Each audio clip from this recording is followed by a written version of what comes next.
I'm Fred McMurray, which means this must be... Pillars, pillars, pillars of franchising. Pillars, pillars, pillars of franchising.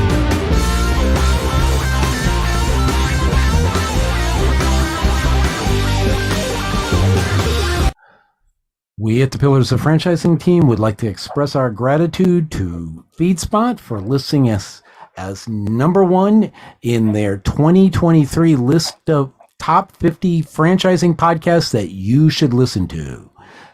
Thank you from everyone here at Pillars of Franchising.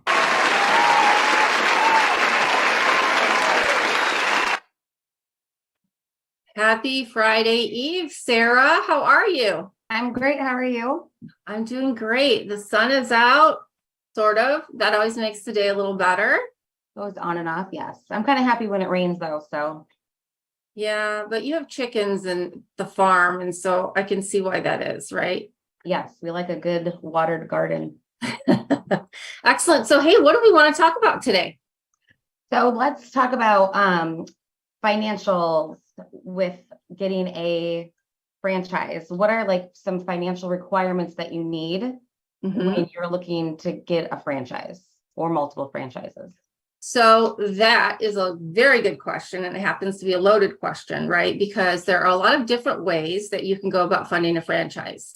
We all know there is having money set aside in your 401k, and they do things like a 401k rollover.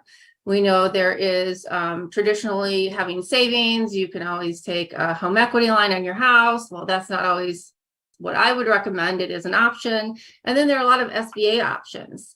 I will tell you the number one thing that people don't realize is that when you're looking to buy a franchise, if you have filed bankruptcy within like the last 7 years, it's probably not a good time to apply to get a loan.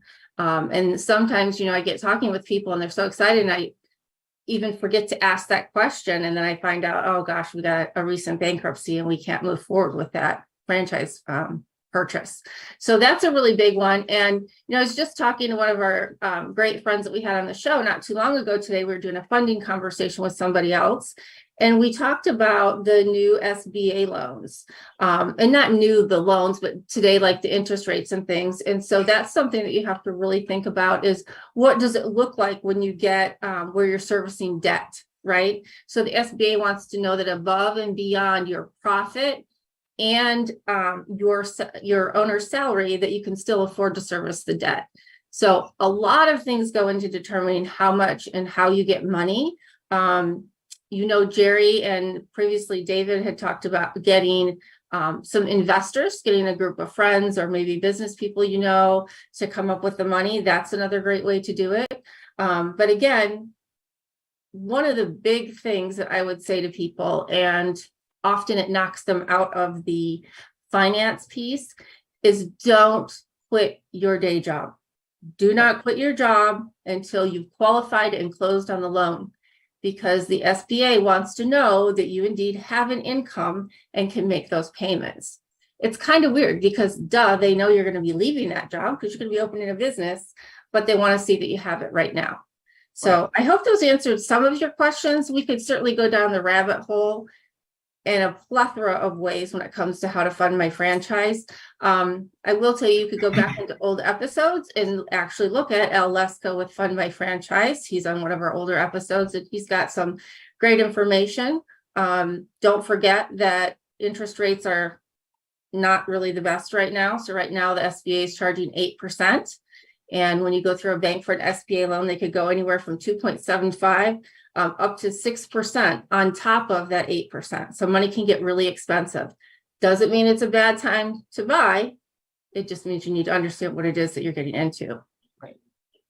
Yeah, that's great. Awesome. Thank you so much. Yeah. If you want more information, check out our website, pillarsoffranchising.com. Thank you.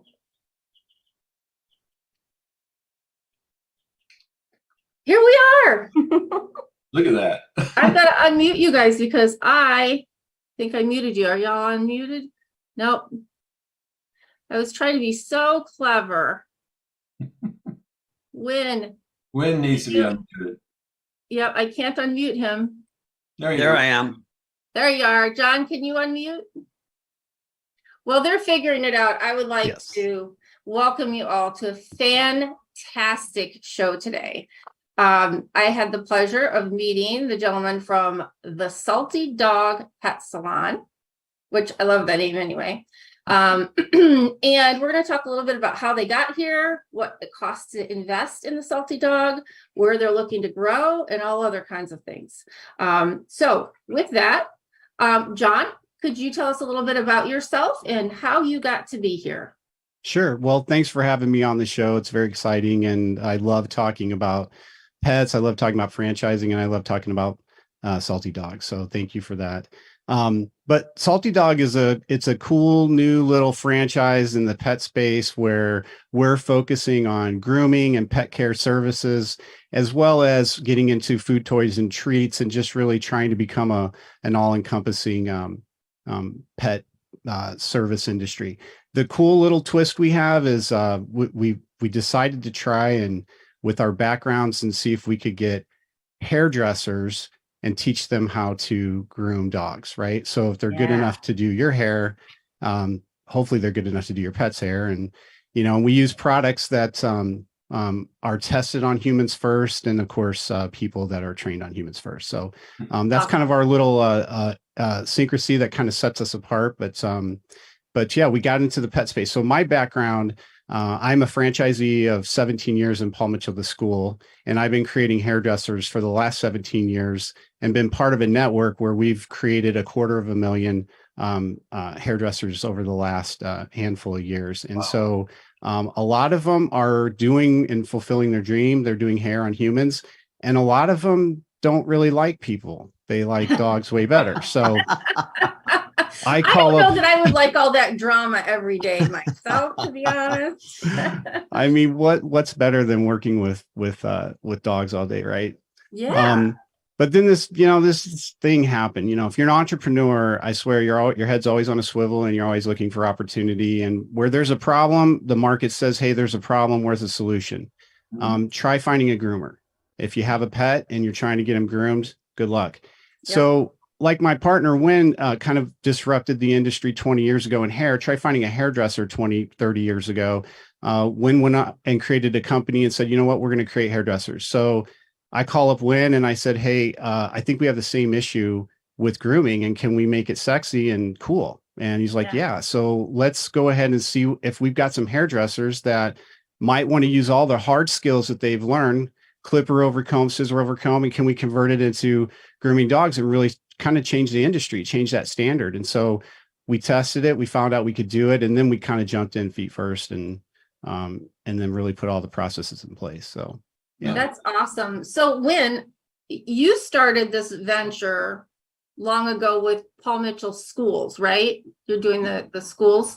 Yes, I actually opened up my first beauty school almost 40 years ago. And then about 22 years ago, I went into partnership with John Paul DeJoria, the man who was one of the co-founders for the Paul Mitchell hair product company. Right. We became partners. I think our original goal, somebody even captured me on video saying this, that, gosh, we're going to be so successful one day that we're going to open up 7 of these locations. And now we have over 110. So wow. So there you go. That's and especially today, I mean, it's kind of like one of the trades, right? You people need people who know how to do this skill. I think it's kind of a form of art myself, but it's certainly a skill that somebody's got to be trained to do. The pet industry is a multi-billion-dollar industry. If I'm not correct here, let me know.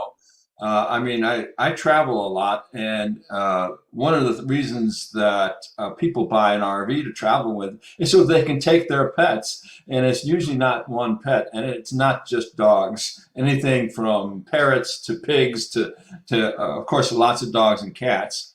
As an example, we have a doormat that says, dogs welcome, people tolerated. Yes. Yes. Now that's what you need at the salon, right? Yeah, That's right. like a really good door sign. Yes. So when John came to you with this idea about pets, like, was your first reaction like, what? Or No. do you have pets? Did you actually experience the need for this? Oh, absolutely. And I still experience the need for it. I have 2 dogs. It's amazing that I end up spending more money to have my dogs groomed than I spend money to have my mother-in-law groomed. So yeah, we know. And if you've ever had to leave town and board your dogs, my gosh, you could put them at the Ritz-Carlton and put them in a room and spend less money for that. So Yeah. the money that we spend, Ray, you're right. The money that we spend on our pets is just incredible. And what's happening in the pet industry overall, from food and toys and treats and grooming is just booming.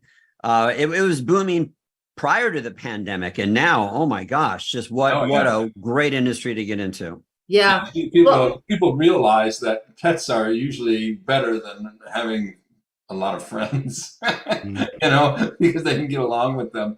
But I do have a quick question for you guys. One of the things that I have a Pomeranian, okay, and I went to one dog groomer and it was, X amount of dollars. I went to another dog groomer and they said, oh yes, we will style that dog for you. So do you distinguish that at all, as far as having your dog styled into whatever the latest trend is, to just having a haircut?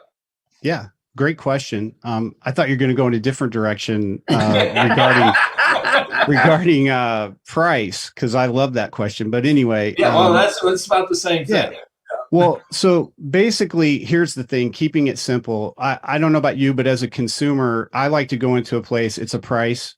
It's fairly simple to understand, and I get it. I can connect the dots very simply on maybe why this was $5 more. But when it starts layering, then it's a little annoying. And so what we wanted to do was go in. And so we look at the dog, we look at the hair texture, we look at the length, and then we look at how detailed. So there's a lifestyle groom, which is probably what I would call like a one length. Some people, it can be a shave, it could be an inch, it could be a certain length, right? So there's a lifestyle groom because we want our dogs clean. We want their mats clean because they live in our home. They sleep in our bed, they are on our couch, right? And then there are people that want breed specific cuts, and those require quite a bit more skill. And so that's a different category. And so there's more time involved. There's a lot more finish. But the cool part about kind of even along with our facility, the way we style and finish a dog, there's a lot of really, like a groomer used to take a dog from cradle to grave. That means bathe them, the labor of removing hair, and then finishing it up. What we do is we divide our service into basically 3 steps. And the third step is style and finish. So we really focus on, just like a hairdresser, style and finish. As a matter of fact, I cut a doll head one time to see if I could cut hair. And I did okay. But when my wife came in, who's a hairdresser, and did the style and finish, it looked killer. And I took it to the school and everyone was like, oh my God, it's so great. It was all in the style and finish, trust me. And you can hide a lot, if you know how to style and finish. But again, that's the art and the skill. So what we try to do is really take the people that have that skill and give them more opportunity to have the dogs leave our place looking really good. And the other 2 steps are career building steps. And so we really work towards that. But as far as like pricing, keep it simple. Have an understanding. So if you have a dog that has a poodle of any kind of poodle mix in it, that is a different deal altogether, right? And there's a lot of care with that, and most people don't know that. So if you've got a dog that has basically 2 coats and we're just trying to remove a coat, so we try to be really upfront and very simple with pricing, and I think that works for us. And again, lifestyle groom is kind of the most popular. Hey, take it down to this length, and then clean everything up, make it look good, make it smell good. We're good to go. Okay, so I have a lot of questions here. So I, like you, once had a doll with long hair and decided I was going to try my hand at being a hairdresser. like the doll Chucky with his hair all mashed up and Yeah. that's what my poor doll looked like. And my mom said, I don't think you're going to be a hairdresser. But what if I love this concept, even though I can't cut hair to save my life? Do I have to be a hairdresser? No, No. thank you for asking that, because I get excited about hairdressers because I love hairdressers. I've been a part of that my whole life. So, but no, as a matter of fact, we focus very hard on, we basically have 3 main training tracks. So we have a track that's for a hairdresser to really focus on grooming, anatomy, techniques, and things like that. Then we have a track that takes a groomer and we spend more time on our culture and how we do things, how we communicate, how you operate within our world, right? Right. The third track would be someone that says, hey, this is a passion purchase. I really would like to be a groomer. I don't even know how to hold scissors, right? Yeah. We got a track for that. Obviously, the time is different for the level of skill set with those. When you start putting very sharp scissors near a dog's face and you don't know what you're doing, things can go bad real quick. So that person will take a little bit longer, but we have a track for that. And we actually have quite a few that do that. Well, one of the things that there's a couple things, and when I'm wondering whose idea this was, the idea of the aromatherapy, right? So I walk into my groomer and I immediately smell wet dog. When a consumer walks into Salty Dawg, they don't necessarily smell that. Did you have a hand in that? We both did. And our time within the beauty industry absolutely has paid off too, because I'm sure you probably experienced that walking into a salon where there can be fumes from chemical services being performed in a salon that might not be very attractive. And so you mean like the old school perm? There you go. Only not so old school anymore. Yeah, it's all coming back, sweetheart. It's all coming back. So no. Yeah. Even for the guys. hair will still be straight. Well, I think that's a really interesting thing. So when John was talking to me on the franchise hot seat, that was one thing that really got my attention, is that you pump in this aromatherapy. So when you walk into the salon, the pet salon, it actually smells welcoming, and you don't have that horrid wet fur smell. Yeah, and it's all glass. So not only do you have a great shopping experience because it smells good. I love the Westin and the W hotels. Those, exactly when you walk in what they smell like. Yeah. You know your home. That's how it is at Salty. Then we have all glass, so you can see what's happening with your dog at all times. Now, there's a lot of work with that. That is, I'll tell you, you talk to a lot of groomers like that's a horrible idea. I get it. It's because you're responsible for the way you're treating the pet, and you do have to work with the pet. And some people aren't used to seeing that, but we're not afraid to communicate what we're doing because it's in the best interest of the pet. So it's a fantastic layout. I mean, I've never been, and that's really what started this part of this whole concept, was taking my dog in. They took it behind closed doors. I go to pick it up. It's a different dog for 2 days. What is going on back there? And so I wanted to make sure everything was just transparent, totally see-through. You could see it all. I think that's a great idea. And for people who are looking to invest, aside from just the grooming charges, what else do you do to help raise your average unit volume, so franchisees can kind of get an idea of how much money they could sort of make in this model? Yeah, so we've put a heavy focus into the front side of the house. So food, toys, and treats. Heavy emphasis on, and there's just a huge push. Heavy emphasis on like bakery items, custom items.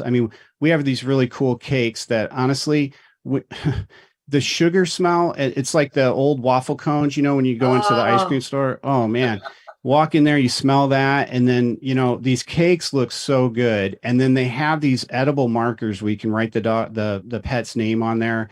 So we celebrate birthdays. We have cookies that are so ridiculously big. And then we have the smallest dogs walking around with these things in their mouth. It is hilarious. And it's so much fun. Do you have pictures of that somewhere? I got to see that on TikTok or something. That just sounds hysterical. Well, in Winn, I hate to ask the guy with no hair about the product. I knew that was coming. I knew it was coming. The guy who's in the beauty industry with no hair, Kristin, you just couldn't resist, could you? I couldn't, but I just love your head. I would rub it if I could. Thank you. So can you tell me, Can you tell me about the products that you use on the dogs? Because I know that's a signature thing too, right? Yeah, but we're not exclusive to any one brand. Within the Paul Mitchell School world, there is a dog product called John Paul Pet.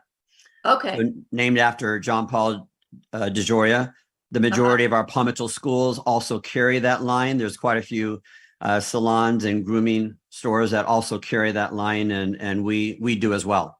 Okay. And so as the franchisor for the schools, when did the schools start? When did you start franchising those? 22 years ago. Wow. So together, again, John Paul and I opened up I was already in the school business for 20 years before John Paul and I became partners. Together, he and I opened up a flagship facility in Southern California. And like I said earlier, the plan was we're going to open up 7 of those around the country. And then we just got, without showing up to one franchise show, we went to no conventions, we had no brokers, and just organically, it just blew up. Wow. To like I said, now 20 years later with over 110 locations. Wow. Well, I have to tell you, and Ray, I'm sorry, were you going to say something? Because I can just. Yeah. Well, before the show gets completely to the dogs, we need to start talking about the nitty gritty, and that's how much it's going to cost a person to get into the franchise, because this sounds really interesting. I know there's a lot of people who love dogs, so they're probably saying, "Yes, I'd love to be doing this." Yeah, I'll touch on that. But first, let me say this. The reason why we're talking so much about hairdressers is if you're starting a business right now and you need people, good luck. And so what was important to us is, okay, let's approach every problem and let's see if we can solve it. So we sit down and we're like, all right, where's the workforce coming from? So the idea of the initial wave of maybe making a shift within the industry was going to come from what we know, which was hairdressers. Let's start there. And not just Paul Mitchell hairdressers, any hairdresser, anyone that has experience with hair, let's start with them. But obviously that's going to evolve. I mean, it can't feed the machine completely, but within each store, we've built a full curriculum system that you're going to be able to train tomorrow's groomer. It's a kinetic model. It's fed by its career path, its broadband, its coaching. We teach you how to do all that. So you're going to eventually make more style and finish people than you have tables, which then means the next store is ready to be teed up and open. So that's why we're talking so much about hairdressers, and also the time to train them. It's one thing to say, oh, there's all these people who want to be groomers, but if it takes 5 years to train you, that's no good. No. So that was the benefit, the advantage of John and I being in the hairdressing industry with Paul Mitchell schools, because we are graduating thousands of future hairdressers every single year. And we started this club within our schools, again, 20 years ago, called John Paul Pet Club. So it was the idea of, we have students within our schools. We want to be really good citizens and neighbors in every community that we have a business. We want to be able to give back and make a difference in that community, and for a variety of causes. And obviously one of the causes was animal related, animal health, rescue. And so we started these John Paul Pet Clubs within our schools, and they were just overwhelmingly successful. It was, gosh, how many of our students, they love animals. We raised and donated well over $800,000 to Morris Animal Foundation, which was headed up by Betty White. So we partnered with Betty White. We have given hundreds of thousands of dollars to Best Friends Animal Sanctuary, to local chapters, rescue. And so it was that background that John and I had in the Paul Mitchell school world, where we got to see firsthand how many of our students and team members were just so passionate about animals. So this was just kind of a natural progression. Can I tell you how powerful that is for your brand? And I know, John, we spoke earlier that you also do that for animals that are up for adoption, right? You often do that. And, when I was looking to buy my franchise, a lot of things were very similar, but the one thing that tilted the scale was the fact that there was a way already built in for me to help the community and to give back. And, recently I was asked to actually make a video to remind the newer owners of our model why I got into it, why it was so important, because, over time it gets watered down if you don't keep talking about it. But, hats off to you guys for being forward thinking and giving back to the community, because that is a huge piece of being marketable for potential investors or buyers. Thank you. We really would not know how to do it otherwise. Yeah. And it's not something that we casually talk about here and there. This is a huge, big focus in what we do in not only in our Paw Mitchell School world, but in our Salty Dawg world as well. One of our belief systems is service is the rent that we pay for room on this earth. So how we look at it is all of us are taking up space on this planet, which means we have to pay rent for that space. And the rent that we pay is by giving back, making a difference in our communities. Excellent. That's awesome. That's cool. That's cool. So- Well, let's get back to the Yeah. our audience Exactly. wants to know. Yeah. Ray's ready to write a check. So give Ray the amount. Tell him I how was much. too. I think Ray and I need to go together on something. Yeah. So on the low end, because the space size doesn't fluctuate too much. I mean, we're looking between 1,700 and 2,000 square foot space. Very good for the urban environment. Very good for high traffic area. On the low end, you're looking at around 210,000. On the high end, 350, and that's franchise fee and everything included. And we have from real estate to architect to one of the most amazing FF&E designers in the world. Actually, he's been he's won several awards in the hairdressing business, kind of it's Naha, and he just builds phenomenal spaces. So that's one of our advantages too. I know there's a lot of spaces out there, but I think when you walk in them, maybe you don't feel like the space was built for the care for the pet. Like we want the service to be right. Yep. So that humanizing kind of factor. So our space, definitely, when you walk in, you immediately, you know, it's franchised and you know, it's well thought out and planned. So that's kind of the spread for the cost. Now, do you offer a model, or is it kind of in your brains thinking about the whole mobile pet? Because people really got into that mobile thing, especially during COVID. Is that on the radar for you? It is not. I'll tell you, I'm a numbers guy. I have dissected mobile a million ways, and I cannot figure out how that becomes profitable. It's definitely difficult to scale, and there's tons of liability. We already have enough liability bringing the pet into our environment, which we can control, let alone send an employee and someone. So if we ever do anything mobile, it'll just be from a PR perspective to do some things for charity, take our skills to the site kind of thing, but not as a business, not as a revenue stream. Awesome. I think that's actually a really great answer, because you also have an atmosphere that you're trying to protect that I don't think you could get in a mobile vehicle unless you had the Pope Mobile. Yeah, right. You know, if all we were doing is selling a grooming service, well, then maybe, but that's not what we're selling. We're selling an experience.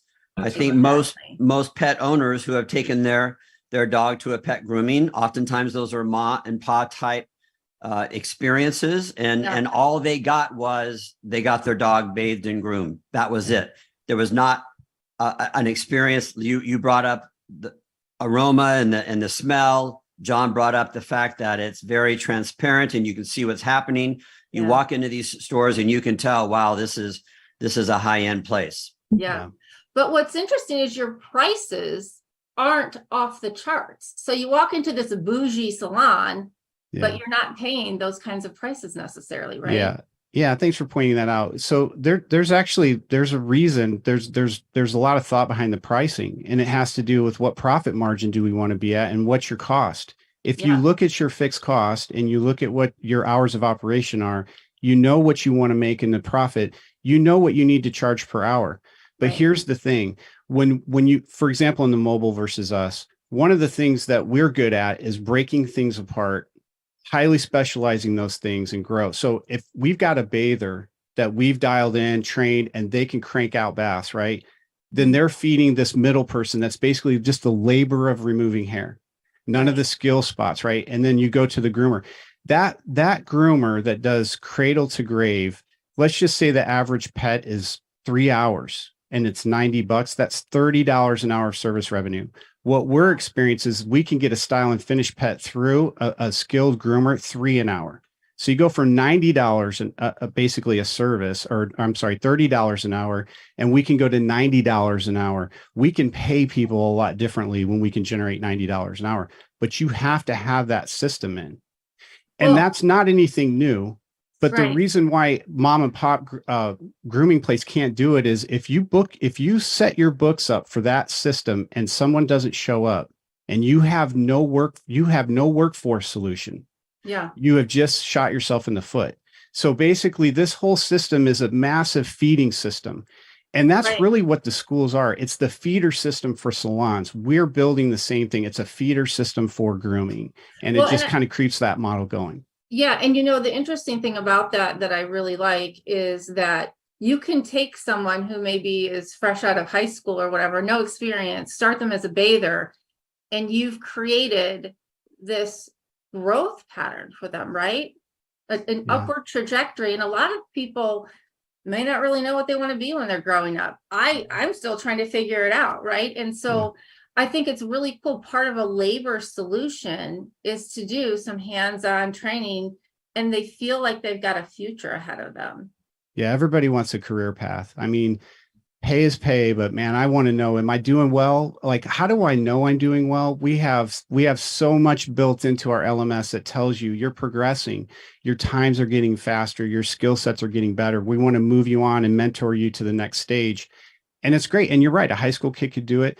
In our school, we have kids that are in beauty school at night, but during the day, they need a job. And so they like, hey, let's go play with dogs. So they'll come in and bathe. They might not end up becoming groomers. They might go and be hairdressers, but it's such a great fit.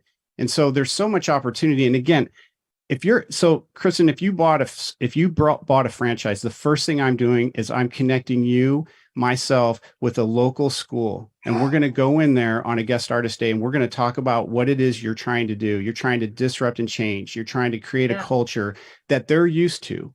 And every time we've done that, it's amazing. So a lot of these kids are going to beauty school. I want to do runway work. I want to be editorial work. I want to be on TV. But then they see this and they see how much fun we have. And it's fun. It's great working with dogs. It's peaceful. Yeah. Not always, but it is peaceful most of the time. So when you're done giving that pitch, you have a dozen names.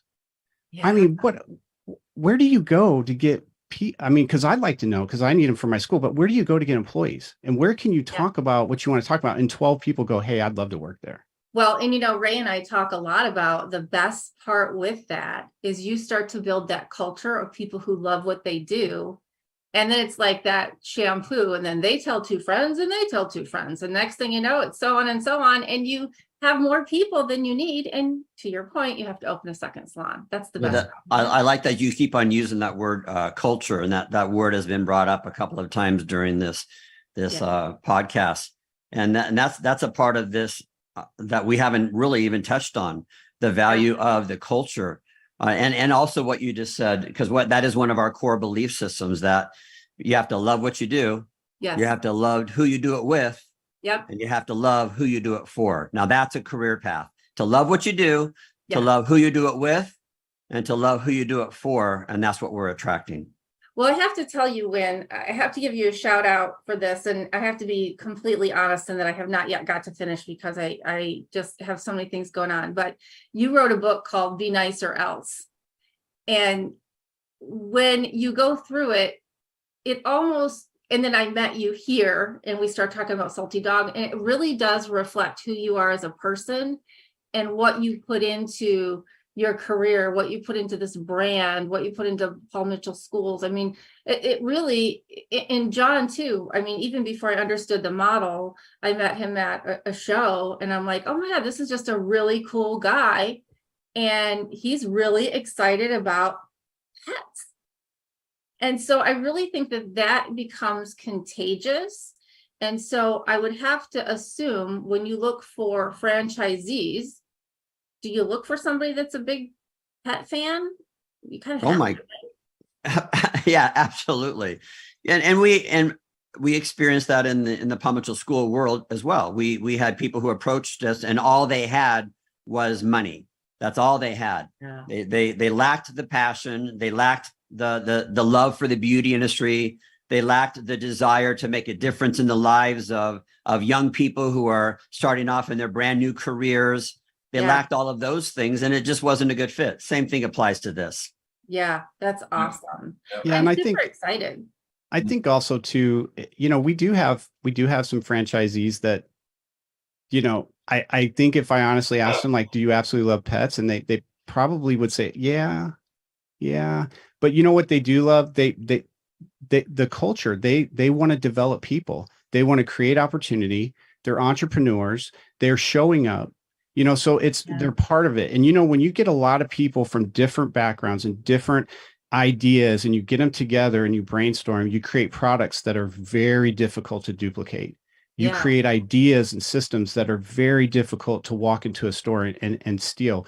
When you talk about our culture, it's about how we meet and communicate. A lot of times people just think it's like, just be nice to everybody. That's not necessarily it. It's that we have systems that when we meet, when we talk, who we talk to. We do one-on-ones with all our groomers. We want them to know where they're at in their career path, to get excited and to know that they get time every 2 weeks. They get personal time with the store owner to talk about things that are on their mind. And that keeps the group time positive. The negative stuff, you squash that so much sooner. But the only time you're like Kristin, let me ask you. So you get a phone call, hey, can we chat? Hey, can you talk? You know what that's about. Right. So we don't get that because we talk to our people. So, we're a house of meetings. Again, we're constantly communicating. It's our culture. It's the manager and business owner of today, unfortunately, that oftentimes thinks and believes that their people do not want to communicate with them. And it's actually the exact opposite, because it's a basic human need that people need to feel that they belong.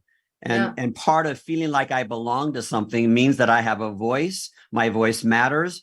My voice makes a difference. My boss cares about what's happening, not just am I producing the numbers to earn a paycheck, but do they care about me as an individual, as a human being? Do they care about my growth, not just personally, but in my career as well? So and that's a big part of that culture we're talking about. That's awesome. That's so cool. I've already got all these ideas in my head. So we got a question from the chat that I wanted to share with you. And obviously all of this, I think people know this is a really, awesome concept. Everybody's feeling good. Everybody loves pets out there. But what items do you think people should read first on the FDD as it pertains to your brands? Well, particularly for me, if I'm answering this question, and there are things that people immediately go to, right? So they'll go to item 19, they'll go to the cost, and those are to be able to compare apples to apples so that you can figure out, is this right for you? In an emerging brand, I think you got to look and do some background on who started it. There are certain people. There's a guy that's like 7'10" that played basketball that's getting in the chicken business. The guy's successful, right? And as soon as he said, I'm getting in the chicken business, everybody went for it. There are people that just surround themselves, and somehow success breeds success. Yeah. If you have, some people stumble on it, but some people are just bred and they'll work through to find success. We hit pitfalls and all right, let's reconvene. How do we pivot? You got to be capitalized. You got to be able to pivot.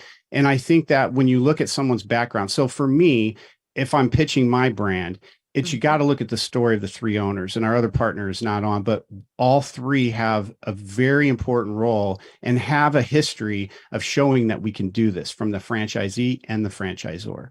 So I would look at the story. I would look at the industry, pull a report, IBIS World Report, $100 billion is the industry. In 2027, they're predicting this to be a $400 billion industry. Where's that coming from? Yeah. There's only so much food you can eat. So it's going to be coming from services, right? Yeah, for sure. There's no groomers. So if you want to tap into the service side, which is just ready to be gobbled up, you got to go with someone who's producing service providers and who has a track record of doing it. That's us. That's awesome. That is such a, I have people ask me about emerging brands all the time. And often, there's not a lot of data on the FDD for them to look at. Right. for their item 19. And I don't say a lot of data, I mean the item 19 specifically. And so they're kind of nervous about that. And I always tell them, look at the founders, and then also have a conversation and find out, as one of the founding franchisees, how much involvement you get in kind of making decisions and kind of planning the direction of where they go. So what are the markets that are hot for you right now? Where are you looking to expand first? Well, this was crazy. So here's the cool part. Like if you're not sure if we're it, just study other franchises, and you're going to see that find other franchises with their FDD and look at where their sales are at and their average. We are emerging. There's no reason why we can't hit the same numbers that they're going to hit. There's nothing different there. So you look at those markets. So for us right now, I'm focusing on the triangle of Dallas, Houston, Austin. Okay, we're located down there. We have stores down there. We can show franchisees, prospective franchisees right away, hey, this is what it looks and feels like.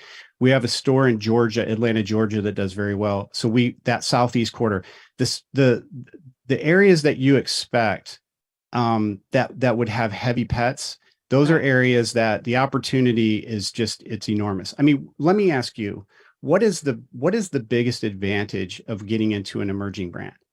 Because there is higher risk. There's got to be. So what is the advantage of being in an emerging brand? Yeah. See, I love the idea, because for people who are entrepreneurial and people who want to start from nowhere, and really it's kind of like having that idea of the world is your oyster, right? Like you can do anything with this brand, and the relationship that you have with the founders, because you're so new, you know them by name. You probably know their kids. You probably know, you've probably been to their house for dinner, right? Those are the kinds of things that I think people underestimate the value of. And, in all of these businesses, relationships matter. And oh my God, Kristin, that was like the best answer ever. Mm-hmm. That was perfect. Jerry, when I met Jerry before the call started, I mean, he owns a ton of franchises, right?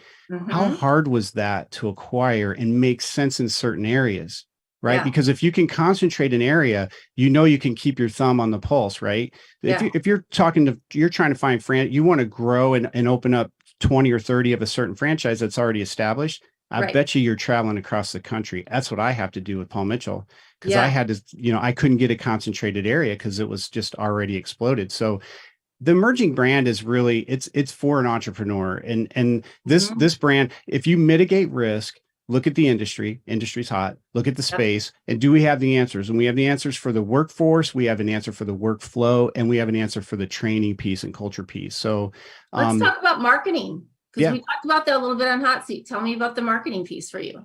Yeah. So marketing has been one of those things that has been fun in the last probably 4 months, because we have really dug into the AI side of marketing, and it's been mind blowing and fun. And again, I could talk for 4 more hours on that, but so we, our whole thing is in the hair space has always been social media. We've always gone out there. Our kids are very active. It's easy to get to engage them into interaction. And so it's the same within Salty Dawg. So we're really focusing on telling our story through a lot of imagery and seeing that it's fun to work there. The dogs look great. They're amazing. And so it's kind of starts there. I will tell you, after meeting you and the Hot Seat, we've done some direct mail, and we've tried that. We've tried traditional things. In the Texas area, because of the location of that store, we've had to do more marketing. Atlanta, Georgia didn't spend $1, not $1 on advertising pre-opening. And that store filled so quickly because of the dog volume and where it's at. It's by the Beltline. So, it's one of those things. I think for us, it's important to tell our story through digital means, because that's where people are receiving it. Well, I have a guilty confession.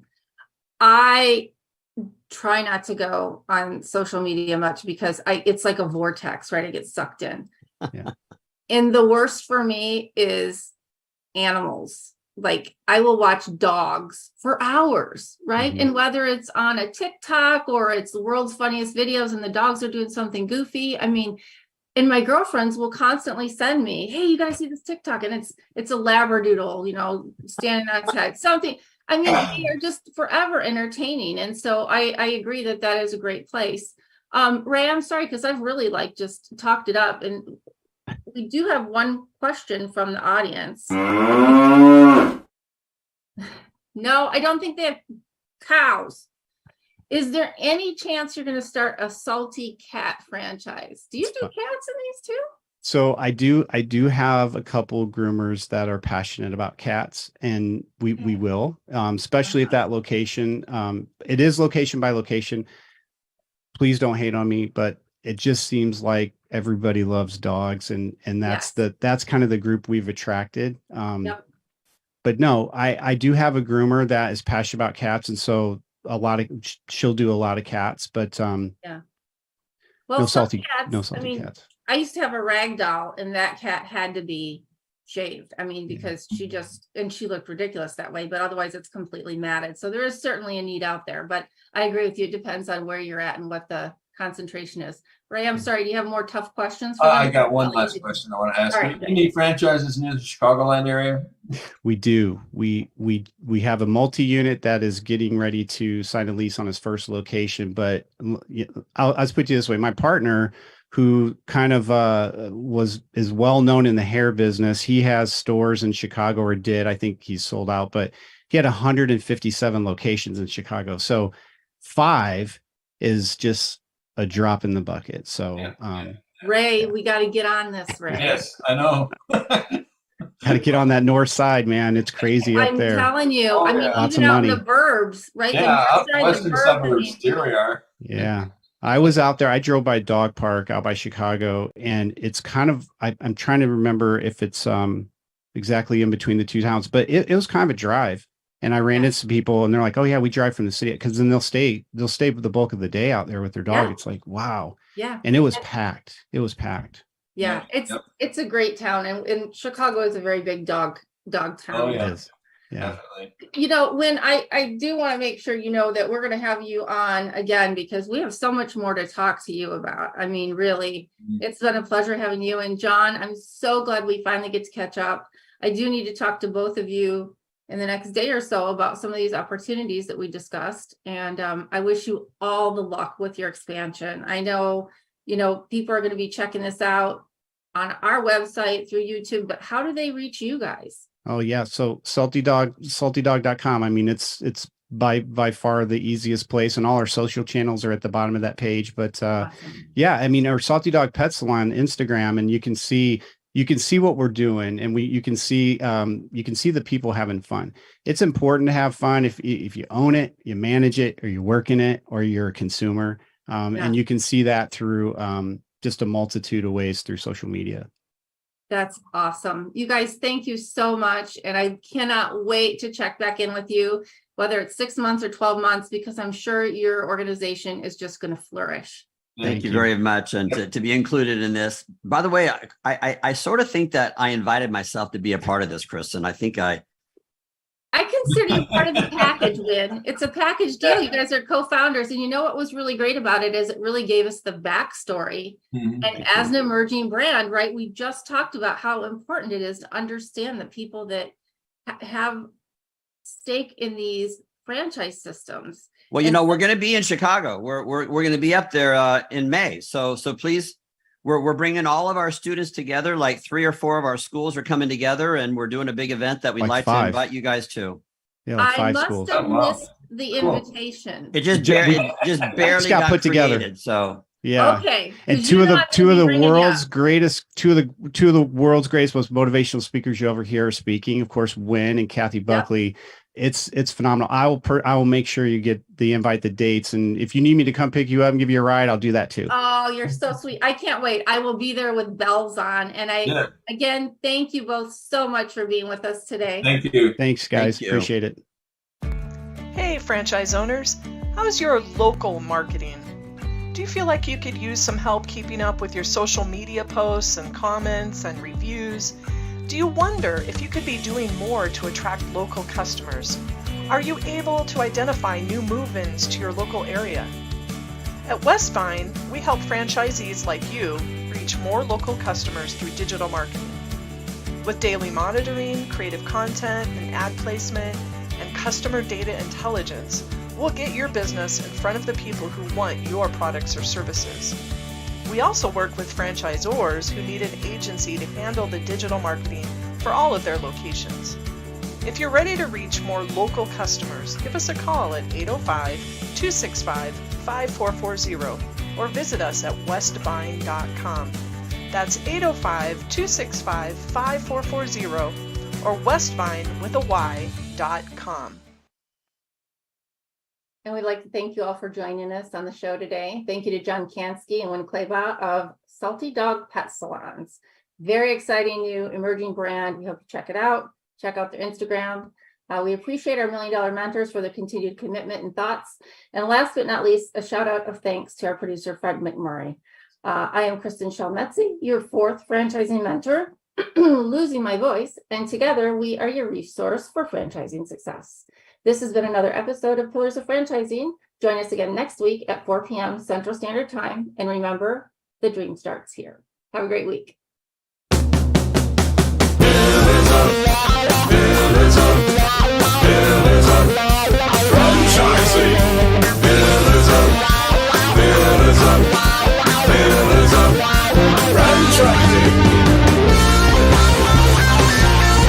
Thank you for using Blog Talk Radio. Goodbye.